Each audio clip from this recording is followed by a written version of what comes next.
এইমাত্র আবহাওয়া দপ্তর থেকে পাওয়া আজকের সবচেয়ে গুরুত্বপূর্ণ খবর।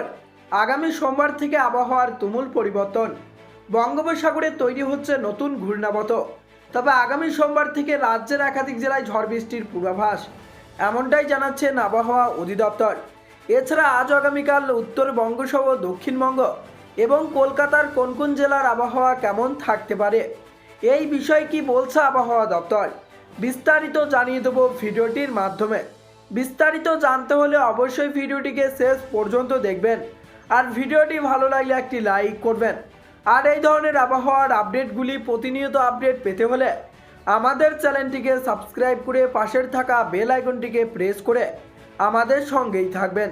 তা চলুন এক নজরে দেখে নিই। সরস্বতী পুজোর পর গোটা রাজ্যেই বেশ কিছুটা বৃদ্ধি পেয়েছিল তাপমাত্রা, তবে এবার ফের পড়তে চলেছে পারদ। আবহাওয়া দপ্তরের আপডেট অনুযায়ী আজ থেকেই ফের কমতে পারে তাপমাত্রা। 1 থেকে 2 ডিগ্রি সেলসিয়াস তাপমাত্রা কমতে পারে সোমবার পর্যন্ত। আপাতত শীতের আমেজ হাওয়া হচ্ছে না উত্তরবঙ্গ থেকে। পাশাপাশি রাজ্যের পশ্চিমের জেলাগুলিতেও শিশিরানি আরও বেশ কিছুদিন অনুভূত হবে। আবহাওয়া দপ্তরের পূর্বাভাস অনুযায়ী আজ দক্ষিণবঙ্গের কোনো জেলাতেই বৃষ্টির সম্ভাবনা নেই। বৃষ্টি হবে না তিলোত্তমাতেও। মোটের উপর আজ শুষ্ক আবহাওয়ার পূর্বাভাস রয়েছে দক্ষিণবঙ্গে। তবে দুদিন পরই বদলে যাবে আবহাওয়া। আগামী সোমবার ও আগামী মঙ্গলবার ফের ঝড় বৃষ্টির সম্ভাবনা রয়েছে রাজ্যে।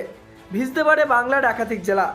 আবহাওয়া দপ্তরের পূর্বাভাস অনুযায়ী রবিবার বঙ্গোপসাগরে বিপরীত ঘূর্ণাবর্ত তৈরি হবে। তার প্রভাবে প্রচুর পরিমাণে জলীয় বাষ্প ঢুকবে, যার জেরে মেঘলা আকাশ ও বৃষ্টিপাতের সম্ভাবনা রয়েছে। কোথায় কোথায় বৃষ্টি হতে পারে, উপকূলের জেলাগুলিতে বৃষ্টির প্রবল সম্ভাবনা রয়েছে। বজ্র বিদ্যুৎ সহ বিক্ষিপ্ত বৃষ্টিতে ভিজতে পারে পূর্ব মেদিনীপুর, উত্তর ও দক্ষিণ 24 পরগনা জেলার কিছু অংশ। আবহাওয়া দপ্তর জানাচ্ছে, শনিবার পশ্চিমী ঝঞ্ঝা ঢুকছে উত্তর পশ্চিম ভারতে। এর প্রভাবে আগামী সপ্তাহে গোড়াতেই আবহাওয়ার পরিবর্তন হবে উত্তরবঙ্গে। আবহাওয়া দপ্তরের আপডেট অনুযায়ী আগামী 2 থেকে 3 দিন কলকাতার সর্বোচ্চ তাপমাত্রা 29 ডিগ্রি সেলসিয়াসের আশেপাশে থাকবে। সর্বনিম্ন তাপমাত্রা থাকতে পারে 18 থেকে 19 ডিগ্রি সেলসিয়াসের আশেপাশে।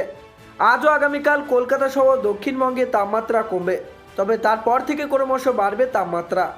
চলতি সপ্তাহে বৃষ্টির সম্ভাবনা রয়েছে উত্তরবঙ্গের দার্জিলিংয়ে। তো বন্ধুরা, এই ছিল আবহাওয়া দপ্তর থেকে পাওয়া লেটেস্ট আপডেট। তো আজকে এখানেই বিদায় নিচ্ছি। আবারও দেখা হচ্ছে পরবর্তী কোনো লেটেস্ট আপডেটের সাথে।